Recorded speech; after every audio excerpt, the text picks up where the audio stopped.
और मैं आपसे कह रहा हूं, करहेल की जनता न केवल इस चुनाव में बल्कि 27 के चुनाव में जब सरकार बननी है, सरकार के चुनाव में भी ऐसा परिणाम आएगा और ऐतिहासिक परिणाम तेज प्रताप जी के पक्ष में आने जा रहा है। जहां ऐतिहासिक परिणाम समाजवादी पार्टी के पक्ष में होगा, वहीं हार का ऐतिहासिक परिणाम भी भारतीय जनता पार्टी के पक्ष में आएगा। ये भारतीय जनता पार्टी वाले हवा बहुत बनाते हैं। याद कीजिए लोकसभा के चुनाव में क्या हवा बना रहे थे, और भारतीय जनता पार्टी के लोगों ने इतनी बदतमीजी की थी। आपको याद होगा कितनी बदतमीजी की थी इन्होंने, कितना गलत संदेश देने का काम ऐसे और कोशिश की थी इन्होंने, लेकिन क्या वो कामयाब हो गए थे? नहीं कामयाब हुए थे। और उत्तर प्रदेश की 9 सीटों पर होने वाले उपचुनाव से पहले मचा सियासी घमासान। उत्तर प्रदेश के उपचुनाव से पहले करहल सीट बनी अखिलेश यादव के लिए नाक का सवाल, तो योगी आदित्यनाथ के लिए अग्नि परीक्षा। करहल सीट पर क्या बदलने वाला है चुनावी रुख, और क्या यादव वोटर्स तय करेंगे कि आखिरकार कौन होगा करहल का महाविजेता। कैसे करहल सीट पर चुनाव से पहले तस्वीर पलट दी गई है, और योगी आदित्यनाथ की रैली के बाद अनुजेश यादव के लिए यादव परिवार समर्थन करने उतरा है। नमस्कार, मैं हूं राहुल शर्मा और आप देख रहे हैं आज का सबसे बड़ा मुद्दा। और इस मुद्दे में आज हम बात कर रहे हैं उत्तर प्रदेश के उपचुनाव को लेकर। उत्तर प्रदेश में जो उपचुनाव होने वाला है, इनमें बहुत सारी सीटें ऐसी हैं जो हॉट सीट है, जिसका सीधा बड़ा कनेक्शन योगी आदित्यनाथ से अखिलेश यादव से है। और उत्तर प्रदेश के उपचुनाव ही तय करेंगे कि साल 2027 का किंग कौन होगा। लेकिन सुनिएगा कि कैसे उत्तर प्रदेश के उपचुनाव से पहले अनुजेश यादव और तेज प्रताप यादव की मुलाकात को लेकर भी चर्चाएं चल रही हैं। अनुजेश यादव और तेज प्रताप यादव की मुलाकात ऐसे समय में होना या होने की आशंका जताना, क्या कुछ तो बड़ा होने वाला है? किसे नुकसान होगा, किसे नफा होगा? और उत्तर प्रदेश में करहल सीट के यादव क्या चाह रहे हैं, जो कि लाखों की संख्या में यहां पर यादव वोट बैंक हैं। और ऐसे में अपने दर्शकों को बता दें कि उत्तर प्रदेश के उपचुनाव से पहले यह माना जा रहा है कि अब कांटे की टक्कर लड़ी जाएगी।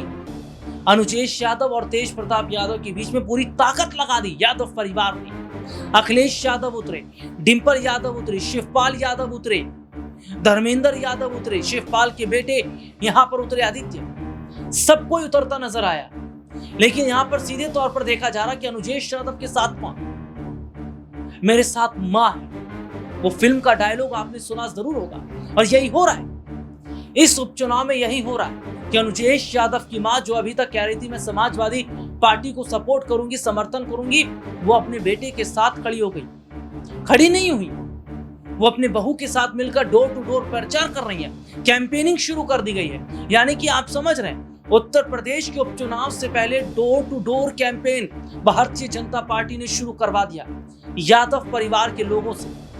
और ऐसे में यह कहा जा रहा था कि तेज प्रताप यादव लाखों के वोट से जीतेंगे, अनुजेश को यहां पर हराएंगे। लेकिन फाइट बढ़ गई, फाइट टाइट हो गई, क्योंकि यादव को जहां तेज प्रताप को जहां उनके अपने परिवार का सपोर्ट मिला, तो अनुजेश को यहां उनके अपने परिवार का सपोर्ट मिल रहा है। इतना ही नहीं, अब अपर्णा यादव को उतारा जाएगा प्रचार प्रसार करने के लिए। वो बात अलग है कि अपर्णा यादव ने क्या कहा था कि मैं परिवार के साथ खड़ी हूं। ये राजनीति है साहब, यहां पर जिस पार्टी में है उस पार्टी के लिए काम करना पड़ेगा। और अब अपर्णा यादव भी अनुजेश यादव के लिए डोर टू डोर कैंपेन करेंगे। यानी मुलायम सिंह यादव की छोटी बहू को अब उतारने की तैयारी है। और काफी समय से चर्चा चल भी रही थी कि अपर्णा को टिकट नहीं दिया गया, स्टार प्रचारक नहीं बनाया गया, रैली में नजर नहीं आ रही है, जनसभा में नजर नहीं आ रही है, लेकिन अब वो नजर आ रही है। अब जिस तरीके की स्थिति दिखाई दे रही है, वो जाहिर तौर पर बता रही है कि कैसे योगी आदित्यनाथ ने करहल में रैली करने के बाद पूरी तस्वीर को पलट कर रख दिया। और सीधे सीधे तौर पर यह देखा भी जा रहा है कि हालात जो हैं अब वो जिस तरीके से बदल रहे हैं, जिस तरीके की स्थिति दिखाई दे रही है, अखिलेश यादव के माथे से पसीना पूछ दिखाई दे रहा है। टेंशन में है कि ये क्या हो गया। करहल सीट नहीं, मीरापुर जैसी सीट भी है जो अखिलेश यादव के हाथ से निकल रही है। और अखिलेश यादव बहुत मुश्किल में फंस गए, क्योंकि आजम खान का परिवार अखिलेश के साथ नहीं खड़ा है। क्योंकि जिस आजम खान के साथ गद्दारी अखिलेश यादव ने की, मैं क्यों गद्दारी शब्द का इस्तेमाल कर रहा हूं, क्योंकि आजम खान इतने समय से जेल में बंद थे, लेकिन कभी अखिलेश यादव उनसे मुलाकात करने नहीं गए। देखिए, बीजेपी आपसे बेहतर बीजेपी को कोई नहीं समझ सकता। हमारे पत्रकार साथी हो, जब बीजेपी को लगा कि वो हार जाएंगे तो कोई ना कोई तिगड़म करो, कोई ना कोई तिगड़म करो, कोई ना कोई ऐसा संदेश दो जिसका समाजवादी पार्टी के लोग जवाब ही देते रहे। ये लोग तो परिवारवाद के खिलाफ वाले लोग थे, याद करो आप। जो लोग परिवारवाद के खिलाफ थे आज रिश्तेदारवादी कैसे हो गए, सोचिए आप। जो लोग परिवारवाद के खिलाफ थे वो रिश्तेदारवादी निकले। और मैं आपसे कह रहा हूं, करहेल की जनता न केवल इस चुनाव में बल्कि 27 के चुनाव में जब सरकार बननी है, सरकार के चुनाव में भी ऐसा परिणाम आएगा और ऐतिहासिक परिणाम तेज प्रताप जी के पक्ष में आने जा रहा है। जहां ऐतिहासिक परिणाम समाजवादी पार्टी के पक्ष में होगा, वहीं हार का ऐतिहासिक परिणाम भी भारतीय जनता पार्टी के पक्ष में आएगा। ये भारतीय जनता पार्टी वाले हवा बहुत बनाते हैं। याद कीजिए, लोकसभा के चुनाव में क्या हवा बना रहे थे, और भारतीय जनता पार्टी के लोगों ने इतनी बदतमीजी की थी। आपको याद होगा कितनी बदतमीजी की थी इन्होंने, कितना गलत संदेश देने का काम ऐसे और कोशिश की थी इन्होंने। लेकिन क्या वो कामयाब हो गए थे? नहीं कामयाब हुए थे। और ये सरकार तो वो है जो किसान को खाद नहीं दे पा रही, डीएपी नहीं दे पा रही, महंगे बिजली का बिल दे रहा है। मैं आज भी आपसे कह रहा हूं, इस सरकार के किसी भी जिम्मेदार पदाधिकारी, मंत्री, अधिकारी से पूछो, अगर तुमने बिजली का कारखाना उत्तर प्रदेश में लगाया हो तो बता दीजिए। जो कुछ बिजली आ रही है, जो कुछ इंफ्रास्ट्रक्चर है, वो उसी समय के देन है। इसी करहेल में बताइए, कट पर 100 एकड़ में मंडी बननी थी। यहाँ का लहसुन, यहाँ का धान, यहाँ का गेहूं, यहाँ की सब्जियां, यहाँ के आलू, ये बड़े बाजार में जा सकता था। यही इलाका है जो कन्नौज कानपुर देहात से शुरू होकर के आगरा तक है। वो इलाका है जहाँ सबसे अच्छा आलू होता है, सिरसागंज आलू। ये आपका ब्लॉक है, सबसे अच्छा आलू होता है, बरनाल। तो बताइए, आलू के लिए आपने क्या व्यवस्था की? कभी खरीदा आलू आपने? क्या कोल्ड स्टोर वालों को सस्ती बिजली देने का इंतजाम किया क्या आपने? तो जिस सरकार ने कोई व्यवस्था न बनाई हो, उनसे उम्मीद क्या करोगे?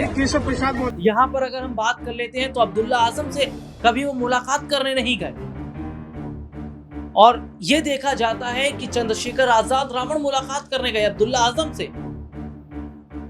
ये बहुत बड़ी बात है कि जिस तरीके से अखिलेश यादव की गलती, उसका बड़ा फायदा चंद्रशेखर आजाद रावण उठाते नजर आ रहे। इतना ही नहीं, और यहाँ पर वोट बैंक भी बढ़ रहा है जाहिर तौर पर। अपर्णा यादव उतरेंगी प्रचार करने के लिए।